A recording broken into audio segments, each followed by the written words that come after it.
Hi hello అండి. Video నచ్చితే ఒక లైక్ చేయండి. అలానే మీలో ఎవరైనా నా ఛానల్ ఫస్ట్ టైం చూస్తున్నట్లయితే ప్లీజ్ సబ్స్క్రైబ్ చేయండి.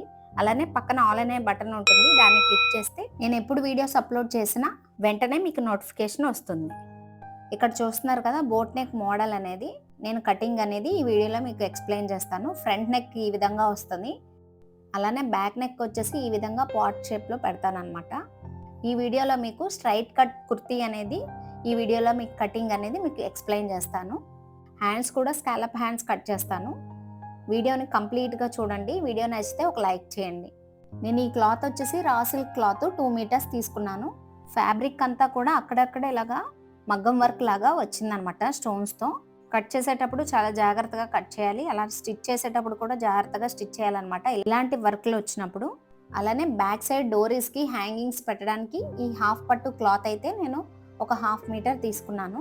హాఫ్ మీటర్ ఎందుకు తీసుకున్నానంటే షాప్లో పావు మీటర్ అలా ఇవ్వరు కదా, అందుకే హాఫ్ మీటర్ తీసుకున్నాను.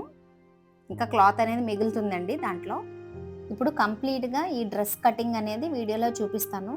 వీడియోని పూర్తిగా చూడండి, ఎందుకంటే మధ్య మధ్యలో చిన్న చిన్న టిప్స్ అనేవి చెప్తానమాట. సో అవన్నీ మిస్ అవ్వకుండా ఉండాలంటే వీడియోని ఎండ్ వరకు చూడండి, బాగా అర్థమవుతుంది. చాలా క్లియర్గా చెప్తున్నాను అనమాట. లైనింగ్ వచ్చేసి ఇక్కడ నేను 2.5 మీటర్స్ తీసుకున్నాను.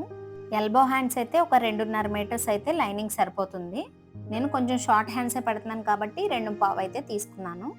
ఇప్పుడు లైనింగ్ పక్కన పెట్టుకున్నాను. నేను మెయిన్ ఫ్యాబ్రిక్ మీద కట్ చేసి చూపిస్తున్నాను. కుర్తీ కటింగ్ కోసం ఇలా 4 ఫోల్డింగ్స్ వేసుకోవాలి చూపిస్తున్నట్టు. ఇప్పుడు టోటల్గా మన కుర్తీ లెంత్ ఎంత ఉందో ఒకసారి చెక్ చేసుకోవాలి.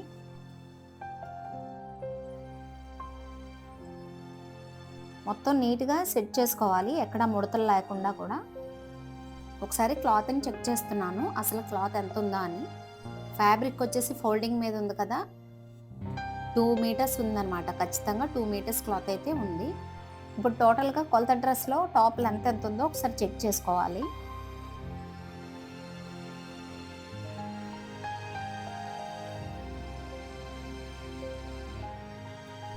మనం కొలత డ్రెస్లో లెంత్ చెక్ చేసుకోవాలి, ఎంత ఉందో మొత్తం చెక్ చేసుకోవాలి. ఇక్కడ షోల్డర్ దగ్గర నుంచి స్టార్టింగ్లో కుట్టు ఉంటుంది కదా, ఇక్కడ నుంచి కింద చివరి వరకు నాకు 40 ఇంచెస్ వచ్చింది లెంత్. నేను ఒక 1 ఇంచ్ యాడ్ చేసుకొని 41కి పెడుతున్నాను. అలాగే చెస్ట్ లూజ్ ఎంత వచ్చిందో కూడా ఒకసారి చెక్ చేసుకోవాలి. ఇక్కడ నాకు 38 ఇంచెస్ వచ్చింది చెస్ట్ లూజు. ఇది ఎలా మార్క్ చేసుకోవాలో ఇప్పుడు చూపిస్తాను. ఇప్పుడు స్టార్టింగ్లో పైన స్ట్రైట్గా మార్క్ చేసుకోవాలి స్కేల్తో. అక్కడి నుంచి కింద వరకు 41 ఇంచెస్ వచ్చింది కదా, ఆ 41 ఇంచెస్కి మార్కింగ్ చేసుకోవాలి. ఇటువైపు కూడా ఈక్వల్గా ఉండడం కోసం 41 ఇంచెస్ మార్క్ చేసుకోవాలి. ఇప్పుడు స్కేల్తో స్ట్రైట్గా డ్రా చేసుకోవాలి. ఇప్పుడు కింద ఫోల్డ్ చేస్తాం కదా టాప్ వచ్చేసి, దానికోసం ఒక 1 ఇంచ్ ఎక్స్ట్రా మార్క్ చేస్తున్నాను ఫోల్డింగ్ కోసం. పైనుంచి 41కి మార్క్ చేసుకున్నాను, అలానే 1 ఇంచ్ ఎక్స్ట్రా ఫోల్డింగ్ కోసం మార్క్ చేసుకోవాలి. ఇప్పుడు ఇది బోట్ నెక్ కుర్తీ కాబట్టి ఖచ్చితంగా ఫుల్ షోల్డర్ మెజర్మెంటే తీసుకోవాలి. ఫుల్ షోల్డర్ మెజర్మెంట్ వచ్చేసి నాకు 14 ఇంచెస్ వచ్చింది. దాన్ని టేప్ని ఈ విధంగా ఫోల్డ్ చేసుకుంటే 7 ఇంచెస్ వస్తుంది. ఈ 7 ఇంచెస్ ఇక్కడ మార్కింగ్ చేసుకోవాలి.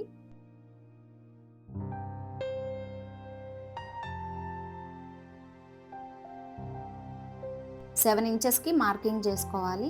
ఇప్పుడు స్టార్టింగ్ నుంచి 7 ఇంచెస్కి మార్కింగ్ చేసుకోవాలి. చెస్ట్ లూజ్ ఎక్కడ మార్కింగ్ చేసుకుంటామో అక్కడికి ఒక మార్కింగు, అలానే 14 ఇంచెస్ దగ్గర ఒక మార్క్ చేసుకోవాలి. నడుము లూజ్ దగ్గర ఒక మార్క్ చేసుకోవాలి.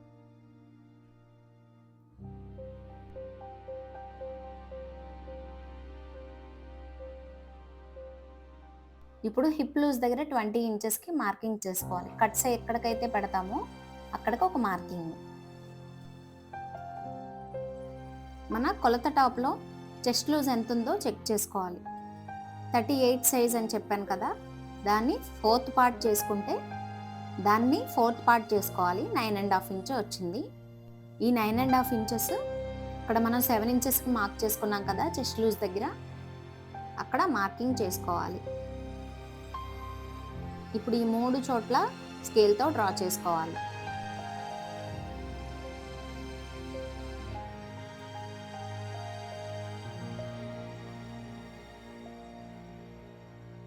9.5కి మార్కింగ్ చేసుకున్న తర్వాత ఎక్స్ట్రా 2 ఇంచ్ ఖర్చు కోసం మార్కింగ్ చేసుకోవాలి. ఇప్పుడు నడుము లూజ్ వచ్చేసి 34 ఇంచెస్. దీన్ని 4th పార్ట్ చేసుకుంటే 8.5 వస్తుంది అనమాట. ఈ 8.5 ఇంచెస్ మార్కింగ్ చేసుకోవాలి.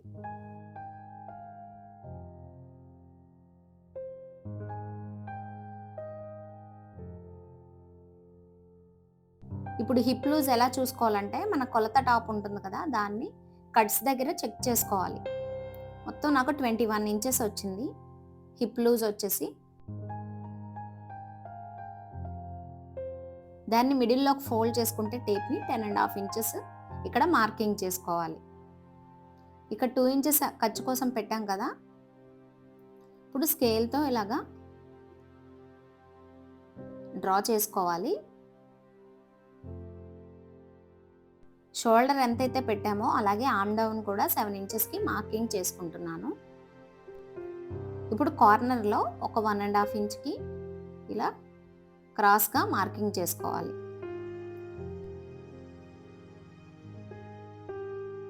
ఇక్కడ కార్నర్లో 1.5కి మార్కింగ్ చేస్తున్నాను. సన్నగా ఉన్న వాళ్ళకైతే 1.5 అయితే మార్కింగ్ చేసుకోవాలి. ఇలా కరువు స్కేల్తో రౌండ్ అనేది నీట్గా తిప్పాలి. ఇక్కడ నేను ఫాస్ట్గా చూపించకుండా కొత్తగా నేర్చుకునే వాళ్ళు కూడా ఈజీగా అర్థమవ్వాలని కొంచెం స్లోగానే చూపిస్తున్నాను.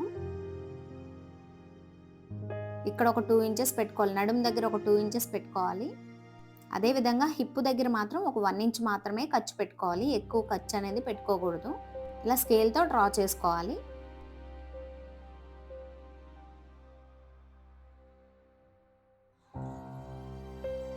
ఇప్పుడు కింద గేర్ కోసం టాప్ చివరి లూజ్ వచ్చేసి ఎంత మార్కింగ్ చేసుకోవాలంటే, పైన మార్కింగ్ చేసుకున్నాం కదా దానికి 2 ఇంచ్ యాడ్ చేసుకోవాలి. ఇక్కడ 13 ఇంచెస్ మార్కింగ్ చేస్తున్నాను. దానికి ఒక 1 ఇంచ్ ఖర్చు కోసం ఎక్స్ట్రా మార్క్ చేసుకోవాలి.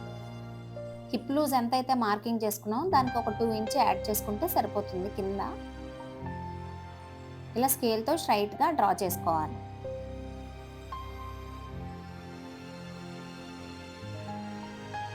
ఇక్కడ ఆర్మ్ లూజు కరెక్ట్గా 8.5 ఇంచ్ వచ్చిందో లేదో చెక్ చేసుకోవాలి. కరెక్ట్గా వచ్చిందనమాట. ఇప్పుడు నెక్ విడ్త్ ఎంత తీసుకోవాలంటే, ఇప్పుడు నెక్ విడ్త్ వచ్చేసి 4 ఇంచెస్, అలానే షోల్డర్ వచ్చేసి 3 ఇంచెస్కి మార్కింగ్ చేసుకోవాలి. అర్థమైంది కదా ఇక్కడ వరకు అయితే? అంతే అండి, టాప్ కటింగ్ అయితే అయిపోయింది.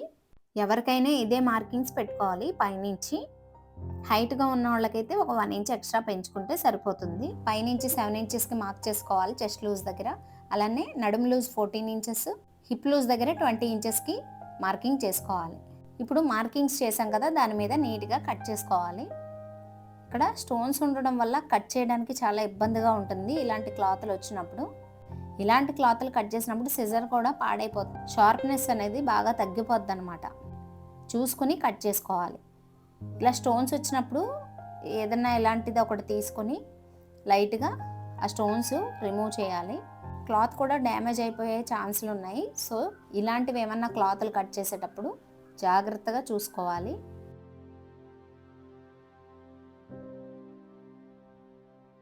ఇలా మొత్తం కూడా కట్ చేసేసుకోవాలి. మార్కింగ్ మీద నీట్గా కట్ చేసేసుకోవాలి.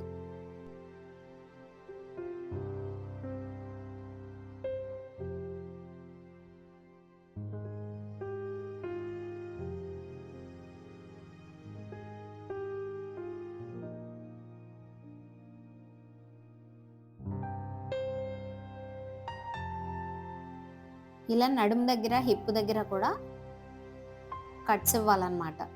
స్టిచ్చింగ్ చేసినప్పుడు ఈజీగా ఉంటుంది. ఇప్పుడు కింద ఒక 1/2 ఇంచు స్కేల్తో ఇలా క్రాస్గా మార్కింగ్ చేసుకోవాలి. నీట్గా కట్ చేసుకోవాలి. కింద ఫినిషింగ్ అనేది బాగుంటుంది ఇలా చేయడం వల్ల. దీన్ని 4th పార్ట్ చేసుకుంటే 9.5 ఇంచ్ వస్తుంది అనమాట. మళ్ళీ మీకు ఒకసారి చెప్తున్నాను. నడుము లూజ్ వచ్చేసి 34 కదా, దీన్ని 4th పార్ట్ చేసుకుంటే 8.5కి ఇక్కడ మార్కింగ్ చేసుకున్నాను. Hip loose 21.5 inches. అర్థమైంది కదా? ఫ్రంట్ పార్ట్లో లోత్ అనేది తీసుకోవాలి, తర్వాత తీసుకుంటాను నేను స్టిచ్చింగ్ చేసేటప్పుడు. ఈ వీడియో కనుక మీకు నచ్చినట్లయితే ప్లీజ్ లైక్ చేయండి, అలానే ఛానల్ని సబ్స్క్రైబ్ చేసుకోండి. ఇప్పుడు లైనింగ్ కూడా యాజ్ టీజ్గా కట్ చేసేసుకోవాలి. కింద హెచ్చు తగ్గులు లేకుండా నీట్గా కట్ చేసుకోవాలి. మెయిన్ ఫ్యాబ్రిక్ కన్నా లైనింగ్ ఎప్పుడు కూడా ఒక 2 ఇంచెస్ తక్కువగానే ఉండాలి.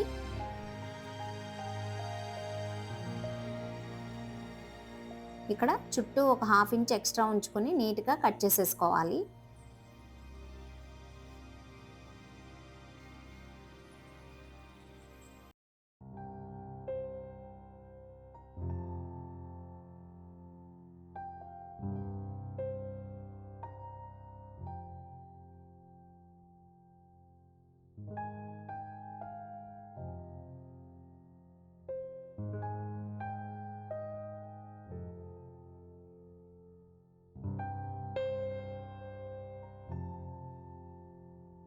బ్యాక్ పార్ట్ కూడా ఇదే విధంగా 1/2 ఇంచ్ ఎక్స్ట్రా ఉంచుకొని నీట్గా కట్ చేసేసుకోవాలి. ఇప్పుడు హ్యాండ్స్ కటింగ్ చూద్దాము. ఇలా 4 ఫోల్డింగ్స్ వేసుకొని కింద ఒక 1/2 ఇంచ్ ఎక్స్ట్రా మార్కింగ్ చేసుకోవాలి ఖర్చు కోసం. ఇక్కడ నుంచి హ్యాండ్ లెంత్ ఎంత ఉందో మార్క్ చేసుకోవాలి. 7.5 ఇంచ్కి హ్యాండ్ లెంత్ అనేది నేను మార్కింగ్ చేస్తున్నాను. అదేవిధంగా పైన 1/2 ఇంచ్ ఖర్చు కోసం ఎక్స్ట్రా మార్క్ చేస్తున్నాను. కింద చివరి లూజ్ వచ్చేసి హ్యాండ్ చివరి లూజు 6 ఇంచెస్, అలానే ఖర్చు కోసం ఒక 2 ఇంచెస్ ఎక్స్ట్రా మార్కింగ్ చేసుకోవాలి. ఇప్పుడు హ్యాండ్ డౌన్ వచ్చేసి 3 ఇంచెస్కి ఇలా మార్కింగ్ చేస్తున్నాను. ఇప్పుడు ఆర్మ్ హోల్ లూజ్ వచ్చేసి 9.5 ఇంచ్కి ఇలా మార్కింగ్ చేస్తున్నాను. ఆర్మ్ రౌండ్ లూజు 9.5కి ఇలా మార్కింగ్ చేస్తున్నాను. స్కేల్తో నీట్గా డ్రా చేసుకోవాలి.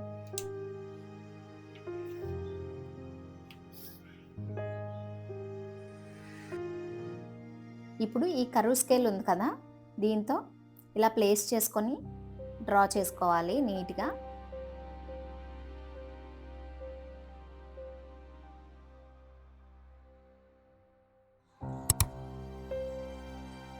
ఈ విధంగా ఇలా మార్కింగ్ చేసుకోవాలి. నేను షార్ట్ హ్యాండ్సే పెట్టాను అనమాట. ఇక్కడ పైన 1/2 ఇంచ్ ఖర్చు కోసం ఇలా మార్కింగ్ చేసుకోవాలి. నీట్గా మార్కింగ్స్ మీద కట్ చేసేసుకోవాలి. Front neck back neck cut చేస్తాం కదా, వీడియోని ఎండ్ వరకు చూడండి.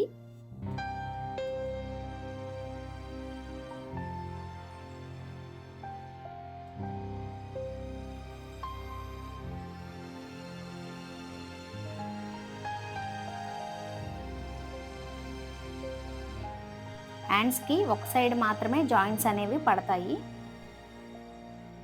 హ్యాండ్స్ కటింగ్ కూడా కంప్లీట్ అయిపోయింది.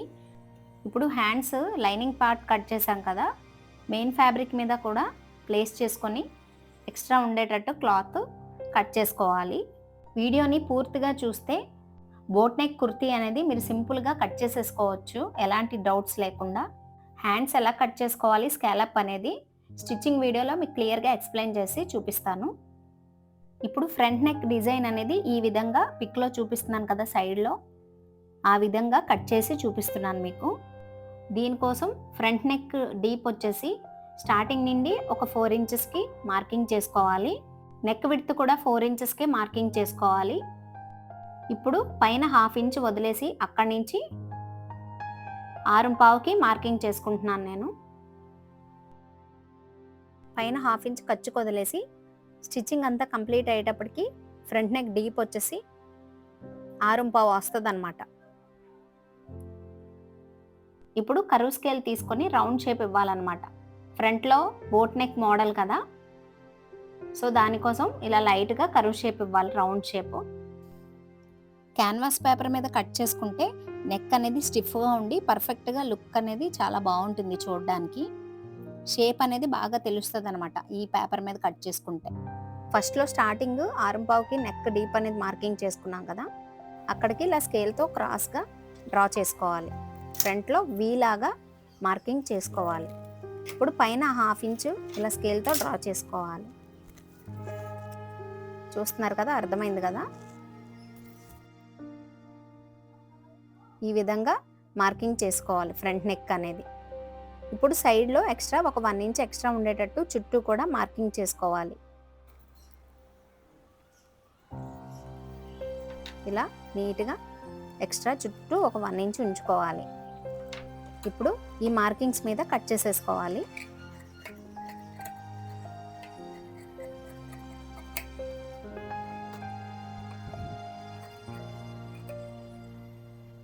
ఈ పైన 1/2 ఇంచ్కి స్కేల్తో మార్కింగ్ చేసుకున్నాం కదా, అక్కడికి ఇలా కట్ చేసుకోవాలి.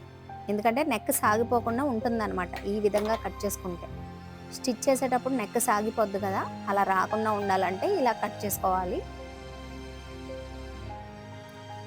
ఖర్చుతో కలిపి 7 ఇంచెస్ అనమాట. ఇంత బ్రాడ్ అయితే కాకుండా కొంచెం బ్రాడ్ తగ్గించి ఇక్కడ ఎక్స్ప్లెయిన్ చేస్తున్నాను. స్టార్టింగ్ నుండి సేమ్ ఇందాకలాగే 4 ఇంచెస్కి మార్కింగ్ చేసుకోవాలి నెక్ వెడల్పు. అలానే పైనుంచి 3 ఇంచెస్కి మార్కింగ్ చేసుకోవాలి. ఇప్పుడు స్టార్టింగ్లో 3 ఇంచెస్కైనా మార్కింగ్ చేసుకోవచ్చు. కాకపోతే పాట్ షేప్ అనేది చిన్నగా వస్తుంది అనమాట, అంత చూడడానికి బాగోద్దు. సో నేను అందుకే స్టార్టింగ్లో 3 ఇంచెస్కే మార్క్ చేస్తున్నాను. ఇప్పుడు నెక్ విడ్త్ కూడా 4 ఇంచెస్కి ఇలా మార్కింగ్ చేసుకోవాలి. స్కేల్తో స్ట్రైట్గా ఇలా డ్రా చేసుకోవాలి. స్టెప్ బై స్టెప్ క్లియర్గా చూపిస్తున్నాను కాబట్టి వీడియో అనేది ఇంత లెంత్ వచ్చింది.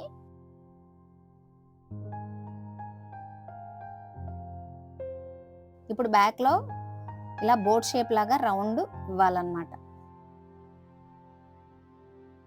పాట్ అనేది దగ్గరగా రావాలంటే పైనుంచి ఒక 1/2 ఇంచ్ చూపిస్తున్న విధంగా మార్కింగ్ చేసుకోవాలి. ఇలా 1/2 ఇంచ్ మార్కింగ్ చేసుకోలేదనుకోండి, పిక్లో చూపిస్తున్నట్టు పాట్ అనేది ఇలా దూరంగా ఉంటుంది, మధ్యలో గ్యాప్ వచ్చేది అనమాట. సో అందుకే ఇక్కడ 1/2 ఇంచ్ అనేది యాడ్ చేసుకోవాలి. ఇప్పుడు స్టార్టింగ్ నుంచి ఖర్చు తీసేగా 8.5కి మార్కింగ్ చేసుకుంటున్నాను. బ్యాక్ నెక్ డీప్ వచ్చేసి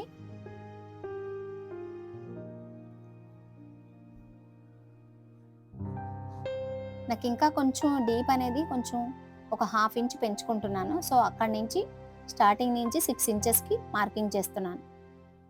మళ్ళీ ఒకసారి నేను చూపిస్తున్నాను. నెక్ విడ్త్ వచ్చేసి 3.5కి నేను మార్కింగ్ చేసుకున్నాను. ఇలా చేయడం వల్ల కొంచెం మీడియం సైజులో వస్తుంది అనమాట పాట్ అనేది. ఈ బాక్స్లోనే ఏ షేప్ అయినా, పాట్ అయినా ట్రయాంగిల్ అయినా ఈ బాక్స్లోనే మనం డ్రా చేసుకోవాలి, ఎలాంటి డిజైన్ అయినా సరే. ఇప్పుడు కర్వ్ స్కేల్ ఉంది కదా, అది తీసుకొని రౌండ్ షేప్ అనేది నీట్గా ఇవ్వాలి పాట్ లాగా.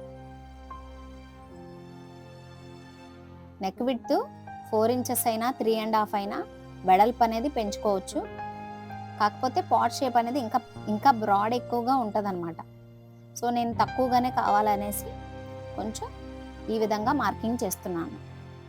మీడియం సైజులో వస్తుంది ఇలా చూపించిన విధంగా మార్కింగ్ చేసుకుంటే. 3.5కి ఇలా నేను మార్కింగ్ చేసుకున్నాను. సైడ్లో ఒక 1 ఇంచ్ ఎక్స్ట్రా మార్కింగ్ చేసుకోవాలి చుట్టూ కూడా. వీడియో నచ్చితే ఒక లైక్ చేయండి, అలానే ఛానల్ని సబ్స్క్రైబ్ చేసుకోండి. చుట్టూ కూడా ఇలా చూపిస్తున్న విధంగా ఒక 1 ఇంచ్ ఎక్స్ట్రా ఉంచుకొని మార్కింగ్ చేసుకోవాలి.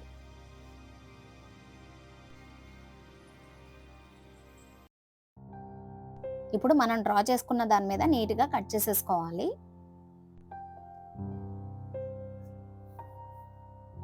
ఇది మీడియం సైజ్ లాగా వస్తుంది అనమాట ఈ పాట్ అనేది. పిక్లో బాగా బ్రాడ్గా ఉంది కదా, నేను కొంచెం అయితే తగ్గించాను దాని మీద. దీని స్టిచ్చింగ్ వీడియో వచ్చేసి నెక్స్ట్ వీడియోలో పోస్ట్ చేస్తాను, ఎందుకంటే హ్యాంగింగ్స్ ప్రిపేర్ చేయాలి. అలాగే హ్యాండ్స్కి స్కాలప్ కదా, కొంచెం వీడియో అనేది బాగా లెంత్ ఎక్కువ అవుతుంది. సో నెక్స్ట్ వీడియోలో step by step stitching video అనేది మీకు పోస్ట్ చేస్తాను. మొత్తం నీట్గా ఇలా కట్ చేసేసుకోవాలి. చూసారా రౌండ్ షేప్ అనేది ఎంత పర్ఫెక్ట్గా వచ్చిందో. స్కేల్ యూస్ చేస్తే ఇంత పర్ఫెక్ట్గా వస్తుంది అనమాట. పాట్ నెక్ చాలా నీట్గా వచ్చింది కదా. ఇప్పుడు పైనుంచి ఖర్చు తీసేగా 9 ఇంచెస్కి నాకు డీప్ అనేది వచ్చిందనమాట.